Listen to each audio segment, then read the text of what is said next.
ఏ రోజు బావగారు ఆ గడప దాటారు ఆ రోజే సంగీత సరస్వతి కూడా ఇంటి గడప దాటి వెళ్ళిపోయింది. ఈ దేవుడు ఎదురుగా ఉంటేనే నా భర్తకి స్వరం తెలిసేది, రాగం పలికింది. నాకు ఇప్పుడు అర్థమైంది.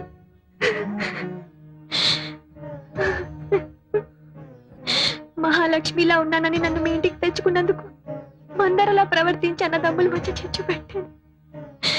దేవుడు లాంటి బావగారిని నా భర్తని విడదీసినందుకే ఆ భగవంతుడు నాకు శిక్ష విధించాడు.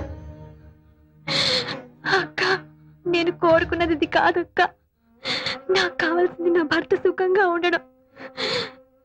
ఆయన మామూలు మనిషి కావాలంటే ఆయన మీరే కాపాడాలక్క. నీ భర్తని శ్రీరామచంద్రుడి దగ్గరికి తీసుకొచ్చావు, ఆయనే చూసుకుంటారమ్మా. వాడి గొంతు ఇలా అయిపోవటానికి కారణం ఏమిటి? ఈ మధ్యన ఏమైనా జబ్బు చేసిందా? అదే జబ్బు కాదండి, మనోవేత్త రేగిన మంటలతో గొంతు మోగపోయింది. మరి డాక్టర్లకు చూపించలేదా? ఎవరికి చూపించుకోనని మొండికేశాడు. ఏ ఎందుకని?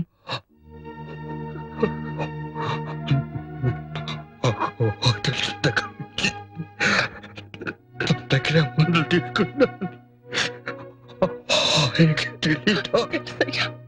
అయితే నే మందిస్తాను, పుచ్చుకో. ఎందుకని? మందు తీసుకుంటాను కానీ తిరిగి ప్రతిఫలంగా పడి